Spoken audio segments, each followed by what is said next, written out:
Thank you for tuning in to the GSMC Basketball Podcast presented by the GSMC Sports Network. I am your host, Nelson, here on this Wednesday afternoon. It was a pretty big day yesterday.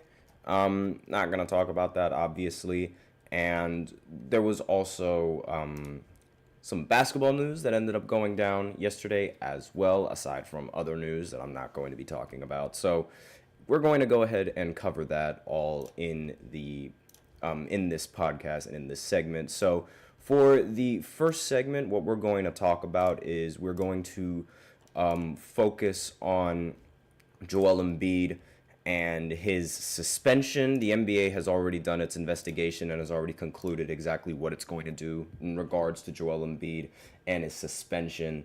And then in the second segment, we're going to talk a little bit about the Denver Nuggets, mainly because two of their key players ended up getting injured, and we're just going to talk about exactly what that could mean for, for both of those, for the teams and both of those players, and the situation that could follow in that in the future. And then in the third segment, what we're going to do is we are going to cover the Lakers game, how the Lakers, they ended up losing to the Detroit Pistons, which is really, really bad.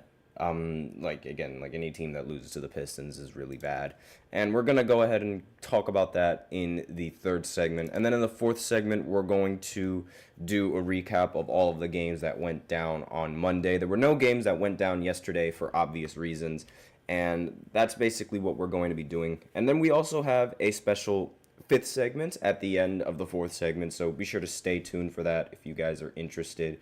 Before I begin, I'd like to remind everybody that we love to hear what you guys have to say during the show, whether you guys have a hot take, whether you guys have a burning question, something you've just been dying to share. We are all ears, and if you really want your comment and or question to get noticed, then I recommend using Super Chat. You just click on the $sign below the chat box and you can send in your comments and or donations that way. They really help the show. If Super Chat's not really your thing, then that's all right. You can always use the link displayed below the ticker on every show segment, gsmcpodcast.net, and you can send in your comments and or donations that way as well. They really help the show. So with that out of the way, let's go ahead and talk about Joel Embiid and his suspension. So for any of you guys who haven't really been keeping up, or for any of you guys who have not watched or tuned in to the last podcast that I did on Monday, then Joel Embiid had been, the 76ers, I should say, they had been under investigation in regards to an incident between Joel Embiid and a reporter. So it was said that Joel Embiid and the reporter, they got into a little bit of an argument. Then that argument turned a little bit physical because of Joel Embiid. Joel Embiid ended up shoving the reporter. This has never happened in the history of the league. This has never happened to an NBA player. Like no athlete in the NBA has ever really had an altercation with a reporter that turned physical. Regardless whether it was just a shove or whatever happened, it just hasn't happened in the history of the NBA. And so the NBA, they ended up investigating him and the 76ers, and they concluded that Joel Embiid would be suspended for 3 games. Just 3 games he's going to be suspended. Now, judging by, if you guys can tell by my tone, I feel like the suspension should have been for a much longer period of time, because I feel like 3 games is like, it's literally just a slap on the wrist. And this might end up leading to more, altercations with the media and NBA players, like more physical altercations, because the punishment is just so light. I mean, like, if you're really only going to get suspended 3 games, that's not a big deal. There was a joke going around on the internet where it was like people were saying a better punishment for Joel Embiid would be to force him to play 3 games as opposed to suspending him for 3 games, because apparently it doesn't really seem like Joel Embiid wants to play, given all of the things that he said, and he's already said that he's not going to play in back-to-back games. So it's a little bit of a funny joke, but just a little bit of a recap of exactly what happened. The incident occurred between Joel Embiid and a Philadelphia Inquirer columnist who recently wrote a commentary critical of the player, which referenced Embiid's son and his late brother. Mutual respect is paramount to the relationship between players and media in the NBA, League Executive Vice President and Head of Basketball Operations Joe Dumars said in a statement. While we understand Joel was offended by the personal nature of the original version of the reporter's column, interactions must remain professional on both sides and can never turn physical. The league said Embiid's suspension would begin with the next regular season game for which he is eligible and able to play. Embiid and 2023, Embiid, the MVP of 2023, who also played on the United States gold medal winning Olympic squad this year, has missed all of the 6 games for Philadelphia so far this season for management of his surgically repaired left knee. And in his absence, the 76ers are off to a 1-5 start to the season, including a really bad loss to the Suns on Monday. We're going to talk about that a little bit later. And Philadelphia coach Nick Nurse said before that game he had spoken with Embiid in the wake of the altercation with Inquirer columnist Marcus Hayes, who questioned Embiid's commitment to greatness in an opinion piece in which he invoked Embiid's young son Arthur and his late brother, also named Arthur, who died in an automobile accident when Embiid was in his first year with the 76ers. As always, I asked how he was feeling first of all and tried to get him locked into what we're doing, Nurse said, adding that the team had been able to get Embiid more involved but did not yet know when he would be ready to play. So this is just, the same issue that we've been dealing with Joel Embiid for the longest time. Just the what seems to be like the inability to play or the lack of wanting to play. And it's a really big problem, especially like if you are a Sixers fan, because this does not make sense. This is almost rather uncalled for, the entire situation that the 76ers are in. This is sort of supposed to be their year where they're supposed to be one of the originally before the season started, I had them in one of the top 3 teams, or like at the top 4 teams of the entirety of the Eastern Conference. And here they are, being one of the worst teams in the entirety of the Eastern Conference, primarily because of the lack of Joel Embiid's availability. And this little incident doesn't really help that situation in the slightest. This guy is just, I don't even know what to say. It really does seem like he doesn't want to play, given everything that he's doing. And in regards to the entire altercation, I genuinely think that Joel Embiid should be suspended indefinitely. Really, I feel like he should be suspended indefinitely because there's no reason to do this and that. There's no reason to even have a physical altercation with somebody who you most likely tower over. Remember, Joel Embiid is 7 feet tall and weighs 300 pounds, right? Chances are he can best any sort of reporter in a fight, if that were to ever happen. I'm not saying that that's what he wants to do. I'm not saying that that's, going to happen. But chances are he is going to best that reporter, assuming he doesn't flop.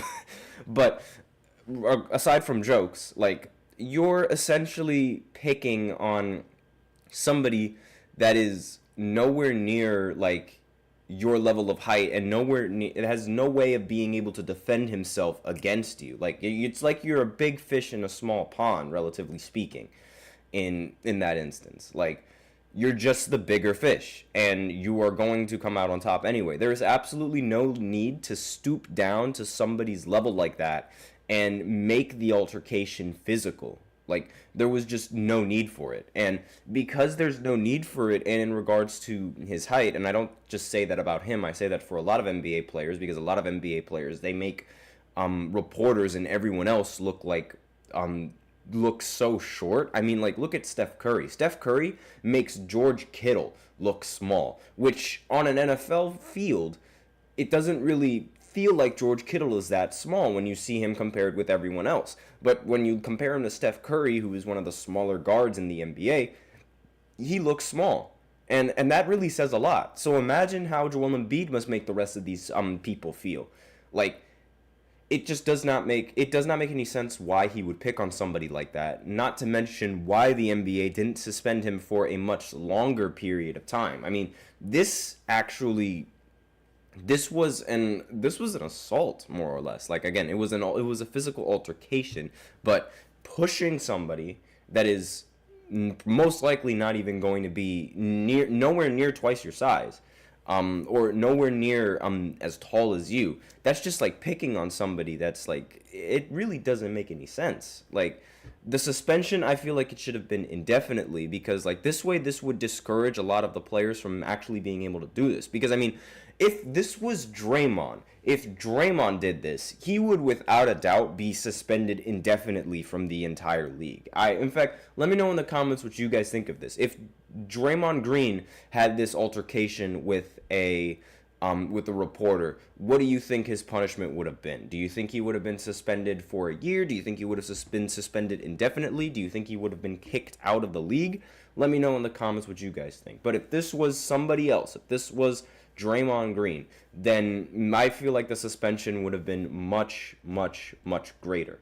And that's a really sad thing to say, because like I feel like this entire altercation, it should have never happened. Again, NBA players are supposed to remain professional. I'm not saying that the columnist was right to talk about Joel Embiid or his family like that, but regardless of the situation, Joel Embiid should have remained professional, and he shouldn't have let that get into his head. I understand it's like, attacking a family member and things like that, but he also essentially threatened the reporter, which again is not something that you want to do as a professional athlete, and I feel like that shouldn't have been taken lightly.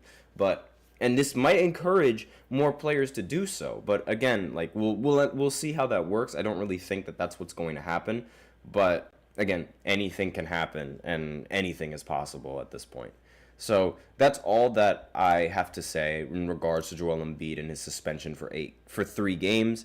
And with that out of the way, we can go ahead and go into the second segment, which is talking about Jamal Murray and Aaron Gordon and their availability for these next few games, as well as what this could mean for the Denver Nuggets going into the future. And I'll go ahead and I'll explain that right after this short break, so stay tuned if you guys are interested. I feel like I'm losing my mind. Is everybody in the world blind? Please, Lord, give me a sign, a sign. I feel like I'm losing my mind. Is everybody in the world blind? Please, Lord, give me a sign, a sign. I wanna be the greatest. Everybody on the fake shit. I look around and feel like everybody is the fakest. I make this every day and I'm impatient, hoping one day I blow up from the basement. Statement, the top is so vacant. I don't hear shit that I think is amazing. Waiting for my day when I'm playing sold out shows for 1,000 faces. Hey, give me that crown, get in my way and to be put down. It ain't your place, all this my town. If I want that shit, then I'll get it right now. I'm losing it, the noose it fits. I'm losing shit, a stupid myth. You choose to live or choose to dip. You choose to fight or lose your grip and lose a gift. I feel like I'm losing my mind. Is everybody in the world blind? Please, Lord, give me a sign, a sign. I feel like I'm losing my mind. Is everybody in the world blind?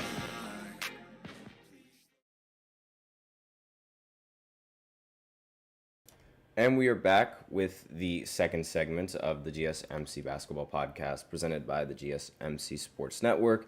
And in this second segment, we are going to be looking at the Denver Nuggets and their players who are under injuries. And this could be some really bad news for the Denver Nuggets, which is why I'm going to highlight this. And before I begin, I would like to remind everybody that we love to hear what you guys have to say during the show. Whether you guys have a hot take, whether you guys have a burning question, whether you have something that you've been dying to share, we're all ears. And if you really want your comment or question to get noticed, then I recommend using Super Chat.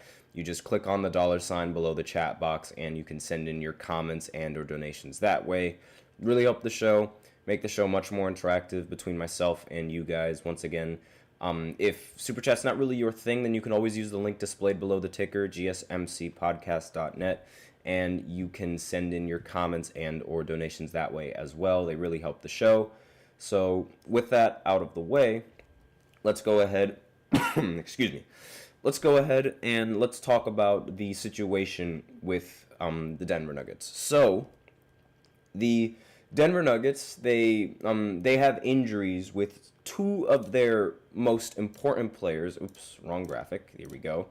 Yeah, Jamal Murray and Aaron Gordon. They have both been ruled out in for future games. Like we have no idea how long it's going. I have no idea how long it's going to take for them to recover. But Aaron Gordon is ruled out, and Jamal Murray has also been ruled out. And so, as the Nuggets, as if they didn't have more problems in their depth, because that was one thing that I've noticed so far with the Denver Nuggets. They lack the depth, and part of that is because of without Nikola Jokic, this team is essentially in hot water, as you'd expect, because whenever you remove an MVP caliber player from a roster, they are going to be in hot water, and it's most likely that they're not going to be able to win without their best player, right? But the big problem here with the Nuggets that I've noticed is that they really do lack depth in the bench, and this might play into the Russell Westbrook's plus minus. If you guys remember, in the first two games that the Denver Nuggets played, Russell Westbrook had one of the worst plus minuses that I've ever seen. And when Russell Westbrook was in the game, the Nuggets were outscored. Meanwhile, when he was off the court, the Nuggets were outscoring. And part of that, while it might be Russell Westbrook's fault, it was also the fault of the bench for being unable to really produce along with Russell Westbrook. Because, while Russell Westbrook was on the court, and he definitely did play into his plus minus, he plays with most of the second unit. And if most of the second unit cannot produce, then it does make sense that the box plus minus from Russell Westbrook is not all that great when he's on the court. And this is, after losing KCP and some other players, they've really had a problem with their depth. And that's sort of what I've noticed. Now they have even bigger problems, since now they won't be able to rely on Jamal Murray or Aaron Gordon for the next few games. So when Aaron Gordon, he walked in the opposite direction of the huddle when Michael Malone called a timeout on Monday night's game. Gordon was stable on his feet, but definitive. He marched off the court and toward the home team's locker room and did not return. 5 minutes into what should have been a really easy win for Denver, Denver was all of a sudden missing two of its four best players. Jamal Murray was already out with a concussion injury, right? So that's Jamal Murray being out. We have no idea when he's going to be cleared from concussion protocol, and now it's Aaron Gordon. So for the next couple of games, likely, Malone said that Jamal Murray is most likely going to be out for the next couple of games. That's what he said in the pregame conference, right? And Gordon is also apparently suffering a right calf strain, which is expected to sideline him for multiple weeks, according to the Denver Post. These were the sources that sort of confirmed that. So the absence required multiple bench players to enter into the starting lineup, and non-rotational players were needed to occupy the second unit for the Denver Nuggets. And this is a domino effect, right? Of injuries to any team. But the difference in Denver was the sort of dread, I guess you could say. So through 6 games, the Nuggets' offensive rating without Nikola Jokic on the floor was 41.7 points per 100 possessions, which is worse than it was with him on the floor, of course. And the second unit's lack of cohesion was the team's defining flaw 10 days into the season. Obviously, some of the bench players, they haven't really played with each other all that much. So the lack of cohesion is definitely going to cause some chemistry issues and could cause some more issues into the future. This Denver team is just not the same unit that we saw that won a championship. And probably still, after Monday, The Raptors were shorthanded as well, but the feat Denver accomplished without Murray and Gordon was momentous. Like, with Julian Strawther and Peyton Watson joining Christian Braun in the closing lineup with 3 rookie contracts, the Nuggets won despite losing Jokic's minutes. Like, Jokic didn't really play all that much. And we all dreamed of playing in the NBA, Strawther said, and the opportunities here right now with guys banged up. So I'm saying to myself, this is what Malone said. Holy crap, I'm not sure if I could say that, but I hope I'm all right saying that. That's a quote. We're out there with, I never envisioned this lineup being out there to close the game. But Jamal is out. Aaron gets hurt early in the game. I can't play Russ 40 minutes. He's a 17-year vet. And not only that, but you also probably, you probably wouldn't want Russ playing in the final minutes of these games. I mean, I don't know what it is about Russell Westbrook, but in the final minutes of a game, Russ never learns from his mistakes. Like, from the last few years that I've seen Russ play, he's never really learned from his mistakes. And one of those mistakes is taking an awful three-pointer late in games. I don't know what it is, but it's like every single time in the fourth quarter, he'll always just throw up a heat check three-pointer that is just terrible. It's a terrible shot. Sometimes it goes in, but most of the times it really doesn't go in.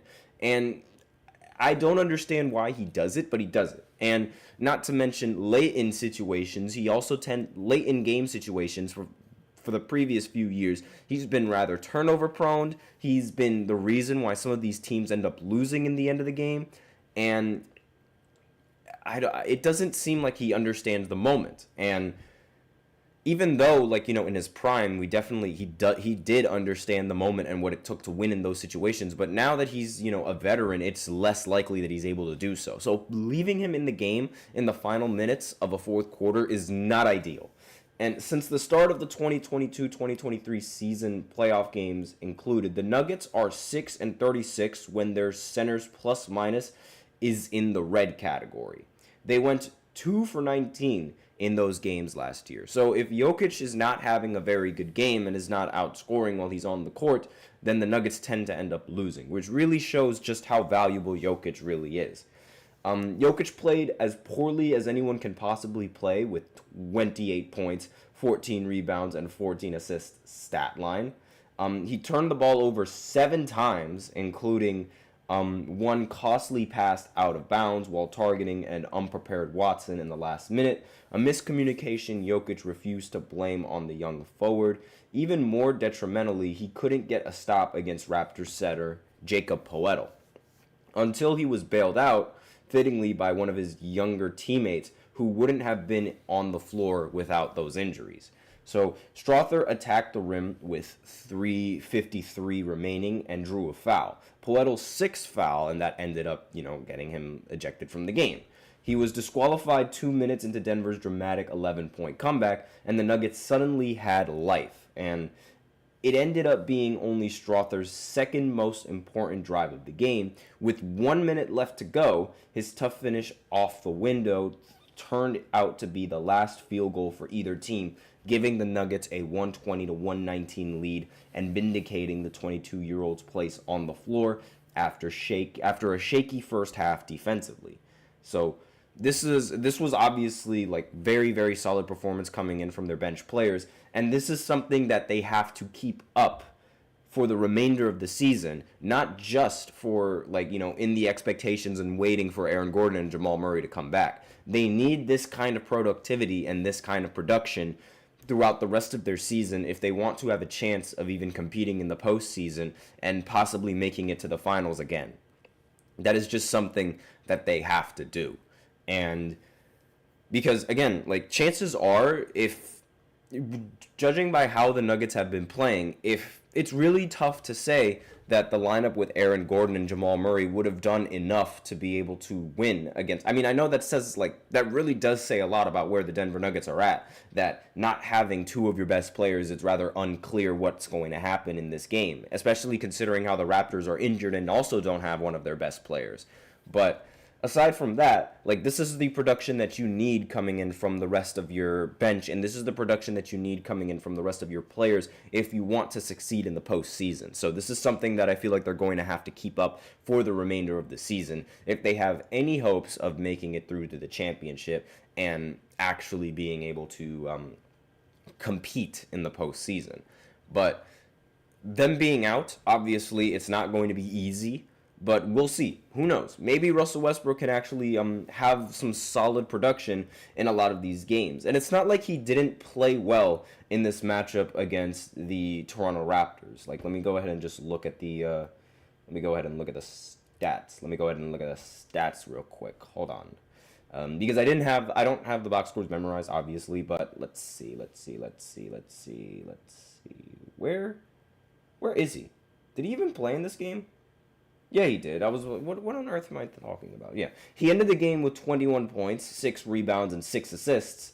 And he also ended up shooting 6 of 10 from the field, 1 of 5 from 3. Like, this is good. This is very solid. Maybe, like, don't take as many 3-pointers. Because, again, this is Russell Westbrook we're talking about. So, don't take as many 3-pointers. Shoot 6 for 10 like this in every single game, and you're good. Honestly, like, that's very, very solid if you shoot 6 for 10. And if you cut down on the 3-pointers, you might even shoot a lot better. I mean, if we take away the 3-point shots that he ended up taking and that he ended up missing, right, then that would be 5 less shots that he would have that would mean 5 less shots that he would have taken. So he would be 5 for 5 on the court. Like, that is very solid. Not to mention the fact that he was also 8 for 10 from the line. Again, that is solid. That is something those are the kinds of performances that you need coming in from Westbrook. And at least, in this stage of his career. But that's really all that I have to say in the second segment. And that's sort of what the Denver Nuggets have to expect going forward. But now in this third segment, we are going to talk about the Lakers and their horrible loss to the Detroit Pistons. Yes, they lost to the Pistons. We're going to talk about that right after this short break, so be sure to stay tuned if you guys are interested. Looking for your daily fix of sports talk without having to pay for it? GSMC Sports Network is available on YouTube. Just search GSMC Sports Network. Get your fix of daily sports talk shows on YouTube, absolutely free. NFL, college football, NBA, MLB, MMA, UFC, fantasy football, and so much more. GSMC Sports Network has shows running all day long, with new sports shows starting every 2 hours. Just like on your favorite cable sports channel, except GSMC Sports Network is absolutely free. Just search GSMC Sports Network on YouTube to catch one of your new favorite shows, like the GSMC College Football Podcast, Chip Shot Football Podcast, Hoops and Heels Women's Sports Podcast, GSMC Basketball Podcast, and so many more.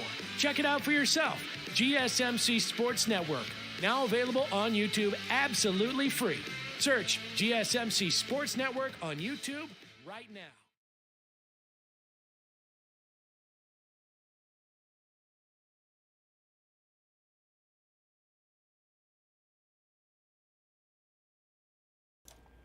And we are back with the third segment of the GSMC Basketball Podcast presented by the GSMC Sports Network. And in this third segment, we are going to be talking about the Lakers and their loss to the Detroit Pistons. This was obviously a really bad loss coming in from the Lakers. This is something that should never happen. Like, losing to the Pistons is really, really bad. This is definitely going to knock them off in the power rankings quite a bit, losing to this team. Unless they can bounce back and beat the Grizzlies, and then later on Friday go ahead and beat the 76ers, then maybe that will change the narrative. And then beat the Raptors again. They're going to have to go on a huge winning streak in order to sort of improve on their rankings, in my personal opinion. Because, again, losing to the Pistons is not ideal. That is just really, really bad. Like, you can't afford to do that. In fact, they lost in the first quarter to the Pistons. The Pistons ended up outscoring them 33-22 in that first quarter. And they also ended up outscoring them in the fourth quarter, which is also not ideal for the Lakers. They ended up getting outscored 32-36 in that fourth quarter. And the fourth quarter is arguably the most important quarter in a basketball game. It's not how you start, it's how you finish. And the Lakers, they really do have to work on how they finish these games. They were really good at that in the beginning of the season, but, this is obviously, it's still rather early, so maybe I'm being a little bit dramatic with this. But again, losing to the Pistons is just not a good sign for LA, and it's not a good sign for any team when you lose to a team just like the Pistons. Now, that's not to say that the Pistons played bad basketball in this game, but when a team shoots 8 for 34 from 3, that's not ideal. And you should easily be able to win against that, a team that shoots 8 for 34 from 3. Not to mention the fact that they also shot poorly from the field, individually, I should say. There were some players that played really well in this matchup, but individually there were a lot of players that were inefficient in this matchup. Now, Cade Cunningham, he ended with a triple-double in this matchup, 17 points, 11 rebounds, 11 assists. However, he did shoot 7 for 17 and 1 for 5 from 3. By far, not his best game. Jaden Ivey, actually, he was the best player for the Pistons in this matchup. 26 points, ended with 10 for 16 from the field, 4 rebounds along with 4 assists to go with that. And that efficiency, it was by far one of the more efficient players on the Pistons. Tim Hardaway Jr. also had a really good game. 19 points, 7 for 12 from the field, 4 of 8 from 3. And really, the rest of these players, they were rather inefficient, aside from Jalen Duren, who ended with 11 points and 5 for 7. Malik Beasley, he went 2 for 10. Simone Fontecchio, he ended 0 for 3. And who else didn't really shoot that well? Isaiah Stewart, he ended 3 for 7 from the field, right? Tobias Harris, he ended 7 for 15, but he shot 1 for 7 from 3. In fact, there was only one player on the entire Detroit Pistons roster that ended up making multiple three-pointers, and that was Tim Hardaway Jr. And again, losing to something like that is just not ideal. And this wasn't LeBron's fault. Like, this game wasn't LeBron's fault, and this wasn't Anthony Davis's fault either. This was the fault of the role players with the Lakers. Of course it is. I mean, like, the Lakers have suffered from inefficient role players for a very long time. And it's more or less, especially under the LeBron era with this team. The role players that the Lakers have are just so inefficient. It's not even funny. I mean, LeBron, he had 20 points, 8 rebounds, and 11 assists. I'm sure a lot of you LeBron haters would expect him to do a lot more. Again, he's 40 years old. So, 39, about to be 40, but still more or less 40 years old.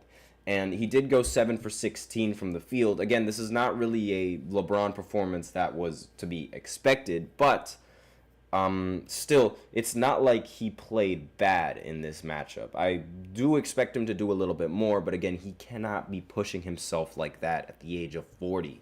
Anthony Davis in this game, he ended with 37 points, 13 for 23 from the field, 9 rebounds, along with 4 assists. It was questioned on whether or not he would be healthy for the next game, but he did say to a reporter that he was not out and that he was going to be playing in the next matchup.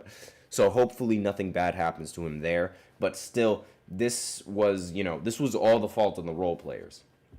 Austin Reeves, he did end with 17 points, but he also shot 7 for 17 from the field, 3 for 10 from 3. D'Angelo Russell shot poorly from the field, 4 for 14 from the field, 2 of 5 from 3, with only 11 points to show for it. And Roy Hachimura as well was inefficient in this matchup, 2 for 6 for 8 points. Like, he did make all of his three-pointers, all of 2 of his three-pointers, but still, that's not enough production coming in from the role players to be able to win in these matchups. It's just not. And the rest of the rotation, there's not really much of a rotation for the Lakers, but Dalton Knecht, he did go perfect from the field, 2 for 2 with 5 points. Probably needs a little bit more production from Knecht and a little bit more involvement in the plays in order to actually get going.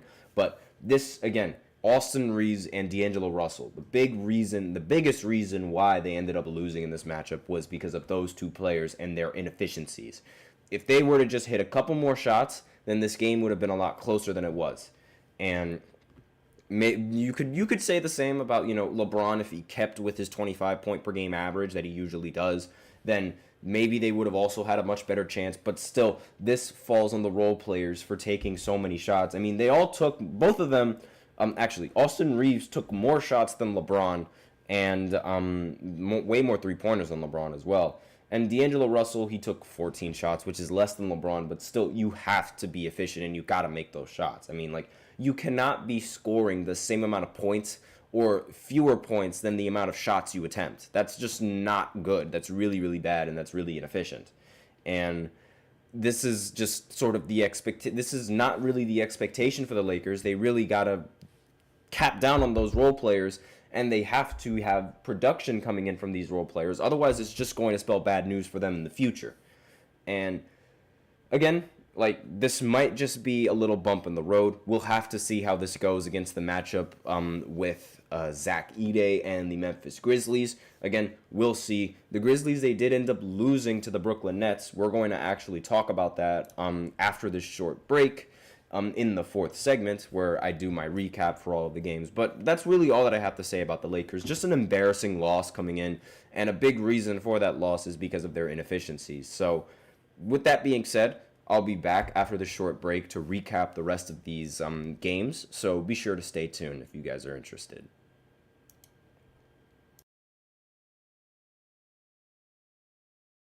For the best and latest podcasts available anywhere, go to the podcast app on your cell phone and type in GSMC to access free content-rich podcasts on health and wellness, book reviews, sports, entertainment, relationships, social media, movies, technology, finance, and even weird news. Subscribe and download the GSMC Podcast Network's family of shows, available everywhere podcasts are found.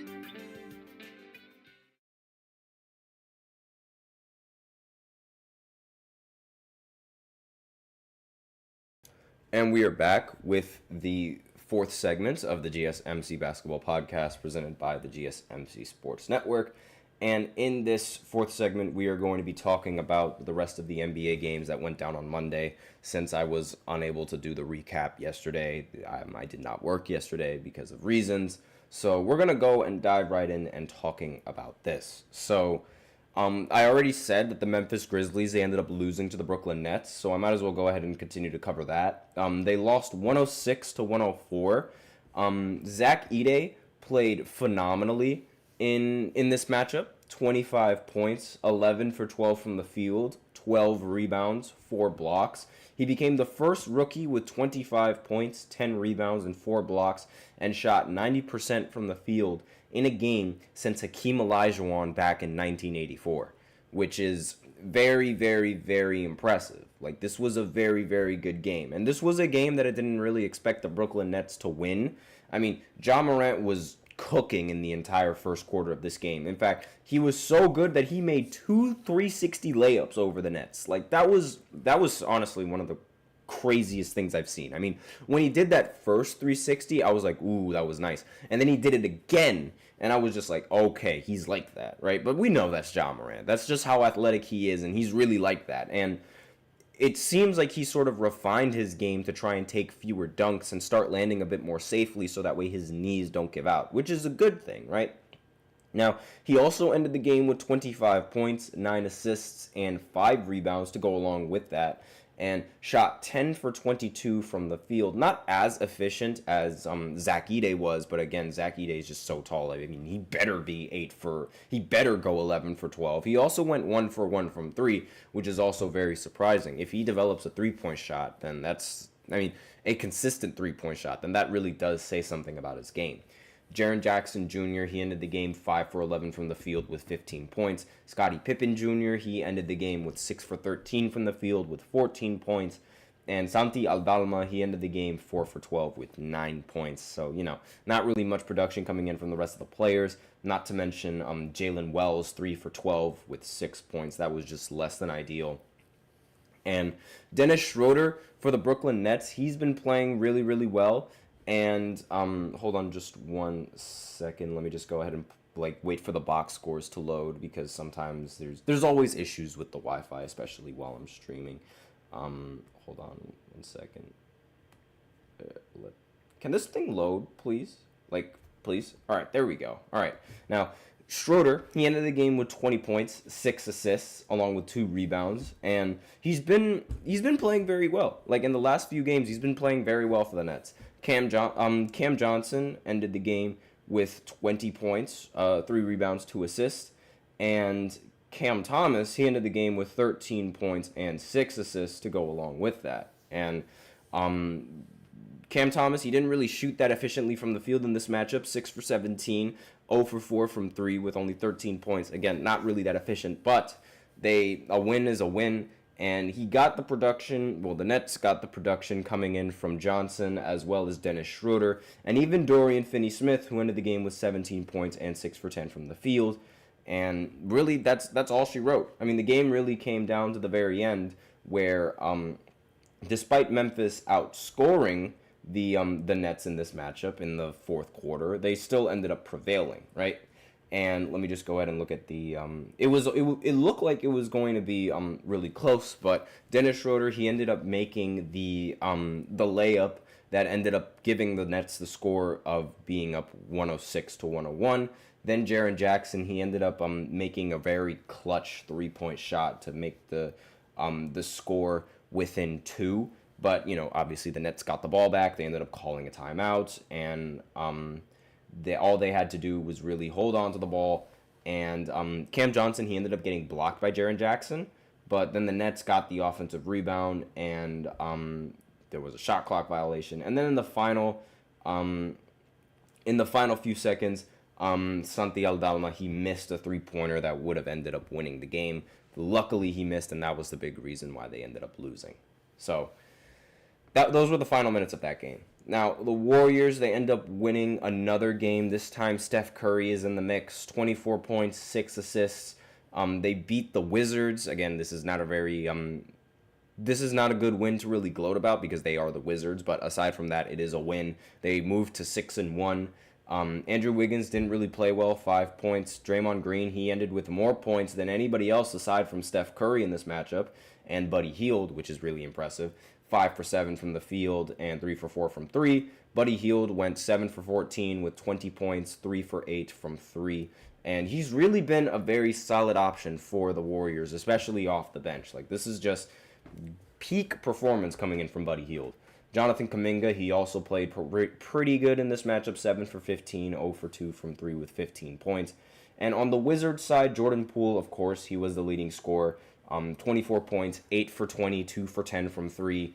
Keontae George, 7 of 19, 6 for 17 from 3. Not all that efficient coming in from Kaishawn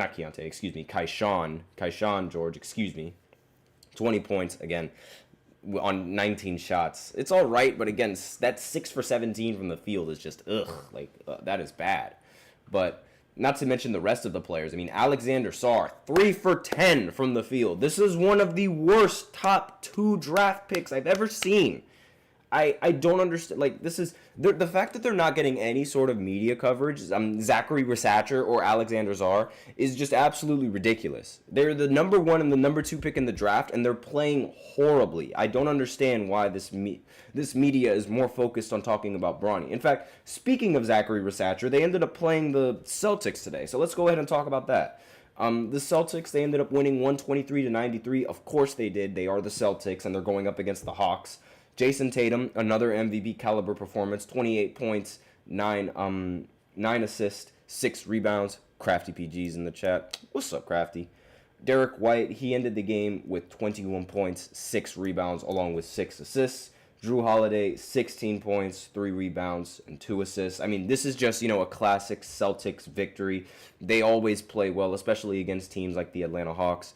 And what I think about, Crafty's in the chat, what do I think about Embiid's suspension? I already said this in the first segment. I think it should have been a little bit longer than 3 games. There was a joke around the internet that was saying that, the bigger punishment would have been forcing him to play in 3 games, which I thought was pretty funny. But I think it should have been a little bit longer. Again, it's as if he's a big fish in a small pond, relatively speaking. Like, he's just picking on somebody that's nowhere near his own size, and I feel like that was very unprofessional. He should have been suspended indefinitely, but, that was just me. At the very least, maybe even 20 games or something like that, but yeah, he definitely should have been suspended much longer than just 3 games.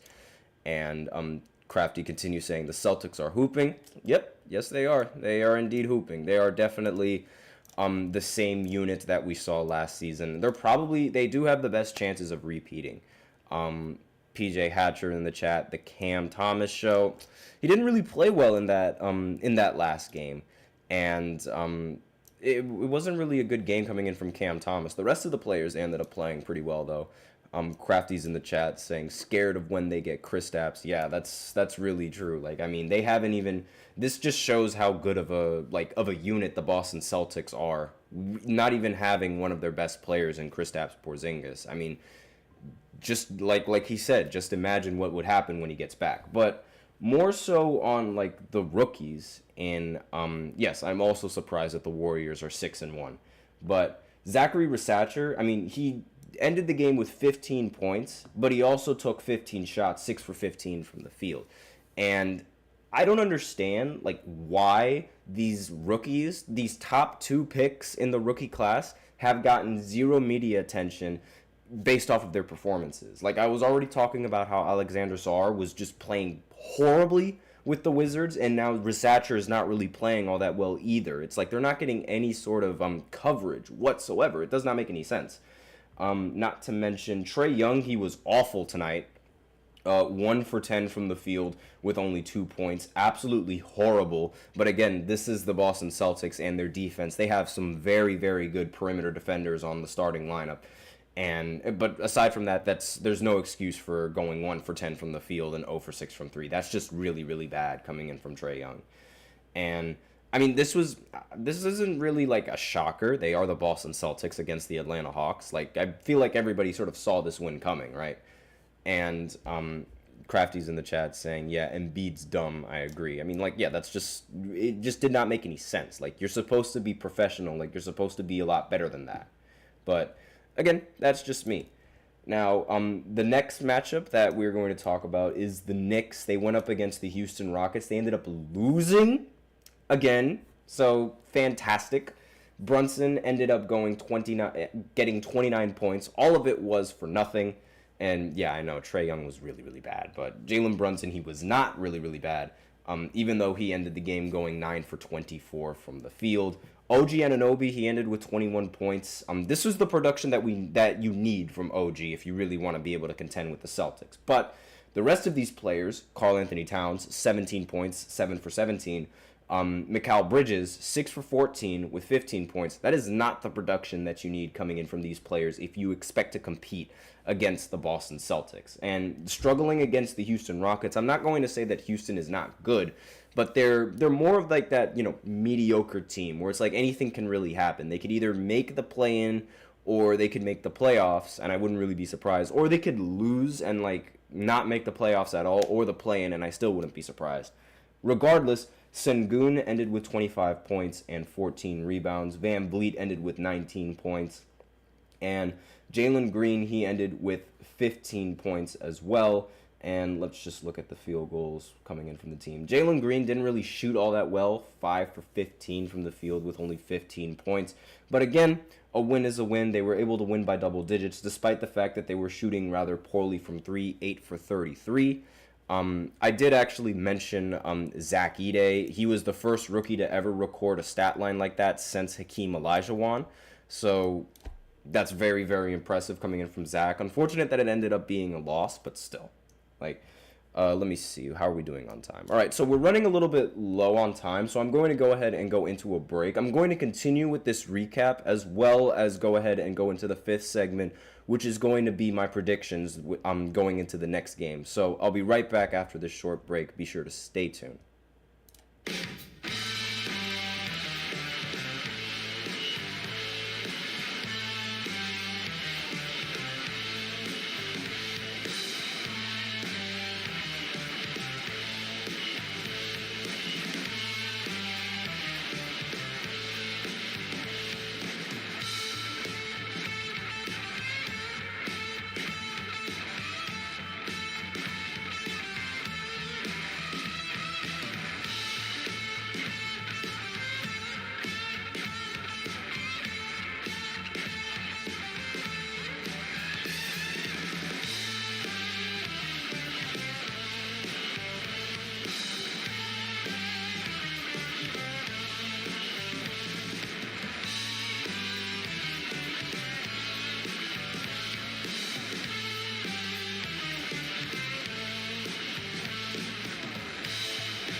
And we are back with the fifth and the final segment of the GSMC Basketball Podcast, presented by the GSMC Sports Network.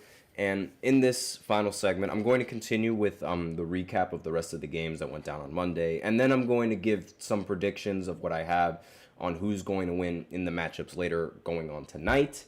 Because there's actually a lot of them that are going to end up going down tonight. So I'm just going to group both of these into one segment since we were low on time in the last one. So the next matchup what game should we talk about next? What game? All right, we'll go and talk about the Cavs against the Milwaukee Bucks. Now, the Bucks are bad, like they're really really bad, and this is just not the best situation for Dame. Giannis, there's a chance that Giannis might end up getting traded. In fact, Giannis did not really play well. No, he didn't play at all. Excuse me, in this matchup against the Cavs. And Damian Lillard, I mean, he played great in this matchup, 36 points, 7 assists. Of course, he ended up losing because, that's just what Damian Lillard does. He plays great but ends up losing in the end. Bobby Portis, he played really well in this matchup too, 21 points, 18 rebounds. But the rest of the lineup, aside from AJ Green, who ended up with 21 points coming off the bench, was not all that great. And that seems to be a problem with the Bucks. They lack the depth.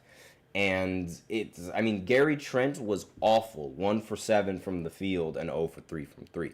PJ Hatcher in the chat saying, Giannis finna go to the Jazz for Walker Kessler and 2 picks. That is not going to happen. That is just not going to happen. Like, the possibilities, like the teams that have the ability to trade for him are actually, ironically enough, the Miami Heat and as well as the Brooklyn Nets. That's what the reports have been saying, that those are the most likely teams that are able to acquire Giannis Antetokounmpo. Not to mention, the fact that Giannis, the Nets, they have the draft picks to be able to get him. And, the Miami Heat, they also have the talent to be able to pursue him. So those are the two teams that are, like, on the Giannis watch and, like, on the radar to see if they can end up grabbing Giannis. But regardless, this is just really, really bad for the Milwaukee Bucks. And this is what happens when you do not. This is what happens when you have Doc Rivers and Darvin Ham as your coach. Like, this is just the result of this. Like, we're seeing it on full display. Baron Davis, he said it best. A team coached by Doc Rivers is a beatable team. That's literally just how it works. And on the Cavs' perspective, Darius Garland played very, very well in this matchup. 39 points, along with eight assists to go with that. He shot 7 for 11 from 3. Super efficient. Donovan Mitchell, he didn't really play all that well, but when Darius Garland is playing like this with 39 points, you don't really need all that production from Donovan. I said Darvin because PJ Hatcher said Darvin Ham sucks. He's not that good. He's really not that good of a coach. One of the funniest things that I remember when he was a Lakers coach was when he said, y'all are playing the game the right way. Salute. Like, what is that? What kind of coaching is that? But I digress. Evan Mobley, he ended the game 6 for 15 with 17 points. Jared Allen ended 7 for 14 with 14 points, along with 15 rebounds. Again, when Darius Garland is scoring 39 points, that's really all you need. And they ended up winning, again, at the end of the game. The game was really, really close. The same, almost as close as what it was in the previous matchup when they played in Milwaukee. But, again, this is just not ideal for the Bucks. Right now they're 1-6, and they lack the depth. Giannis is possibly getting traded. This might be the end for Doc Rivers and Darvin Ham's career, honestly. The fact that they're messing this up big time. But next on the games, the Pacers, they ended up beating the Dallas Mavericks. Luka Doncic ended with 34 points and 15 assists. Kyrie ended with 27 points, 4 assists, and 5 rebounds. Klay Thompson ended with 16 points, and they lost. Klay Thompson was 4 for 8 from 3. Pretty solid. Luka Doncic, 9 for 24. Not all that great, but 34 points is 34 points. Kyrie Irving, 11 for 21. 27 points is 27 points. Not to mention the addition of Najee Marshall, who also ended the game shooting very efficient, 8 for 9, 2 for 2 from 3, with 20 points. PJ Washington Jr., he didn't really play that well, 3 for 11. But the Pacers, they were just on a completely different level in this matchup. The scoring from the Pacers was ridiculous. And that's what we expect from the Pacers. They're a very dominant offensive team. They're a very fast-paced offensive team. It's just their defense lacks. Like, it's not really all that good. And Halliburton, he ended with 25 points, also ended with 12 assists, and went 10 for 16 from the field. Miles Turner, he ended the game with 30 points and 11 rebounds. Pascal Siakam, he ended with 23 points, 10 for 16 from the field, 6 rebounds along with 4 assists. And Benedict Mathurin, he ended with 7 for 13 from the field with 16 points. When a team is playing this well, this efficient individually, it's very, very hard to beat them. Like, this was just an incredible shooting night coming in from the Pacers going up against the Mavericks, and the Mavericks just could not keep up. Like, that was really the big difference in this game. Not to mention the fact that the Pacers ended up getting way more shot attempts than the Dallas Mavericks. Like, the game, it seemed like very, very close. Like, the game was pretty close, like closer than what the score might indicate. But again, this was just a very, very, very dominant performance coming in from the Pacers in this matchup. Now, the next game, the Kings, they ended up beating the Miami Heat. They ended up winning 111-110. And De'Aaron Fox ended with 28 points. DeRozan ended with 26 points. And Sabonis, of course, he ended with another double-double, 16 points, 16 rebounds, and 7 assists. I mean, he's like a double-double machine at this point. He also shot 6 for 12 from the field. DeRozan went 10 for 18, rather efficient. And De'Aaron Fox, he went 11 for 21. Again, rather efficient. And this is sort of the production that you're expecting from these 3 players. And the rest of the players and the rest of the role players, they ended up doing their part as well. Could have been a little bit better shooting from 3. I mean, aside from De'Aaron Fox and Sabonis, they were the only 2 players that ended up making multiple 3-pointers. So this team is not a very 3-point heavy shooting team, and that might be a problem in the future. But aside from that, they ended up outbesting the Heat in this matchup. Bam Adebayo, 16 points. Jimmy Butler, 27 points. And Tyler Hero also ended with 27 points in this matchup. And they both shot pretty efficiently. Jimmy Butler went 9 for 19. And Tyler Hero went 9 for 18. So again, very efficient coming in from them. And Tyler Hero also made 5 3-pointers of the 11 that he took. So this was a really close game. Could have gone either way, but the Kings, they ended up winning it in the end. The Jazz, they ended up getting their first win of the season against the Chicago Bulls, 135-126. Of course, the Bulls end up dropping an egg in this one. Kobe White, 28 points. Nikola Vucevic, 23 and 10. And Giddey, 15 points along with 7 assists. And Ayo Dosunmu, forgive me if I messed up that last name, 25 points in this matchup. They played pretty well, but again, the Jazz, they were just better in this matchup. Keontae George, he ended the game with 33 points along with 9 assists. Walker Kessler, he ended with 12 points and 16 rebounds. No Lauri Markkanen in this lineup either, which is honestly really, really bad if you're the Chicago Bulls losing to the Jazz like this. And now I have to speed through the rest of these games because we are running low on time. So the Timberwolves, they beat the Hornets. Easy win. I don't think anyone expected the Hornets to win in this matchup. The Thunder, they beat the Magic. Again, another game where I didn't really expect much of a different result because it is the Thunder. This is also the first team in NBA history to go 7-0 while winning every single game by double digits, which is incredible. Like, this team is so young and they're already just dominating this league. Like, this is absolutely incredible coming in from them.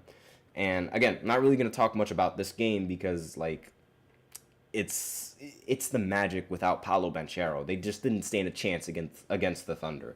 Next, the Trailblazers, they ended up beating the Pelicans, which I really don't know how that happened. Brandon Ingram, he ended the game with 27 points. There was no Zion in this matchup, so that might have been one of the big reasons. Not to mention there was also no CJ McCollum either in this matchup. And, I mean, the Trailblazers, they just played much better, like, as a team compared to the Pelicans. Jeremy Grant, he ended with 16 points. Fernie Simmons, he ended with 24. And Toumani Camara, he ended with 16. Along with DeAndre Ayton, who ended with 19 and 13. They just played a lot better, and the Pelicans, they did not have the rest of their roster to help them in the slightest, which was a big reason why they ended up losing. Now, I already talked about the Nuggets. They ended up beating the Raptors in a rather close game, so I'm not going to focus on that. The Suns, they ended up beating the 76ers. This was Paul George's debut, the first time as the first game playing as a 76er. He played awful, 4 for 14 from the field, 1 of 7 from 3, along with 15 points. He missed the game-tying shot that would have sent the game into overtime as well. KD, he ended up making the shot just before that, which, gave them the 2-point lead. He also ended with 35 points, along with 6 assists and 4 rebounds. Devin Booker and Bradley Beal didn't really play all that well in this matchup. Devin Booker, he only ended with 13 points, went 3 for 18 from the field, and 0 for 6 from 3. And Bradley Beal, he played pretty solid, 7 for 10, 3 of 5. But again, this was just the Kevin Durant show. And the rest of the role players, aside from Devin Booker, they played really well. In fact, the big reason why this game was not a blowout was because of Devin Booker going 3 for 18 and 0 for 6 from 3. Which was like, what in the world is that? Like, that was really bad. But again, Paul George didn't really play all that well either, so that sort of cancels out. I don't know why Paul George had the ball in the final minutes of this game. I would have rather given it to Tyrese Maxey. He ended the game with 32 points, 6 for 14, along with 12 for 22 from the field. So I would have personally given the ball to Maxey in this situation as opposed to giving it to Paul George. But that's besides the point. And that was really the big reason why the Suns ended up beating the 76ers and why the game wasn't a blowout in terms of for the Suns, because it should have been a blowout. The Spurs, they ended up losing to the Clippers. This is the first win for the Clippers in their home court. James Harden, he ended with 17 points, 8 rebounds, 4 assists. Norman Powell, again the leading scorer, 23 points. Zubac, 17 points and 13 rebounds. And Amir Coffey, 21 points coming off the bench. Now, the Spurs, they started out on I believe it was a 40-14 first quarter. Yeah, it was. But then the Clippers, they ended up coming back in this matchup, and the Spurs ended up choking. Wembanyama, he ended the game with 24 points and 13 rebounds, along with 9 blocks. What? 9? I didn't watch this game. I did not have the ability to watch this game, but Jesus, 9 blocks. He almost had a triple-double in blocks. And they still ended up losing, which really just goes to show just how bad this Spurs team might still be. Chris Paul, he ended with 14 points and 10 assists, and along with Julian Champagnie, I think that's how you say his name. Forgive me if I messed up that last name completely. 21 points, 5 rebounds. But aside from those two, that was really the only solid production that came in from the Spurs. I mean, 9 blocks is absolutely ridiculous. That doesn't even seem real. But that's the recap of all the games. So now we're going to go ahead and go into the prediction for some of these games that are going to happen tonight. Actually, all of these games that are happening tonight. Excuse me. There's a lot of them. And we're going to speed run through all of this just because we are low on time. Knicks against the Hawks. I'm picking the Knicks to win in this matchup. Celtics against the Warriors. I am picking the Celtics to win in this matchup. Lakers against the Grizzlies. I'm picking the Lakers to win in this matchup. Mavericks against the Bulls. I'm picking Dallas to win in this matchup. Hornets against the Pistons. This one is going to be a real tough one because they're both mediocre teams. I'm going to go with my gut, and I'm going to go with the Charlotte Hornets in this matchup. I have my faith in LaMelo Ball.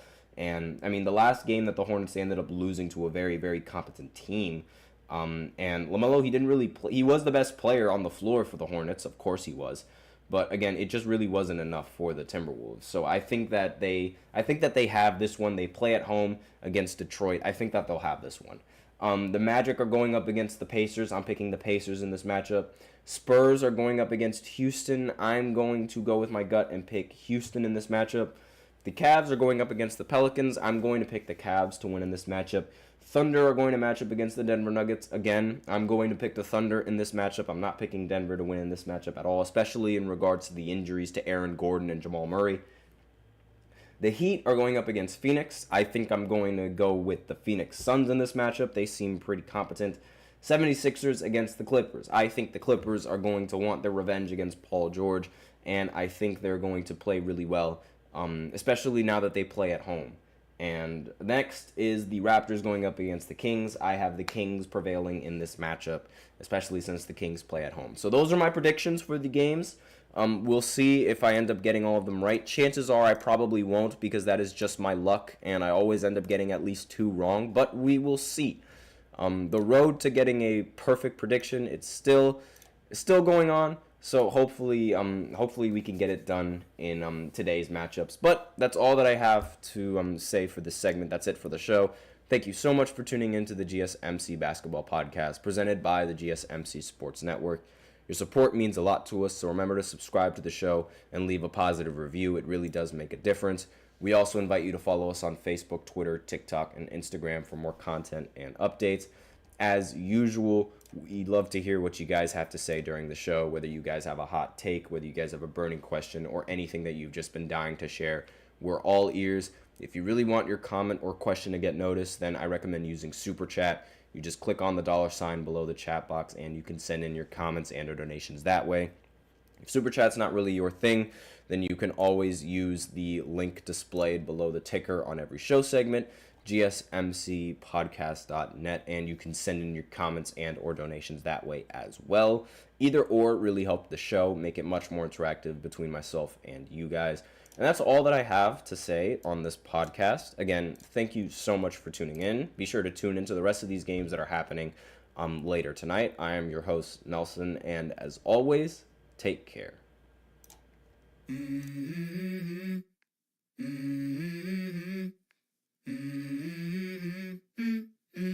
Let's go.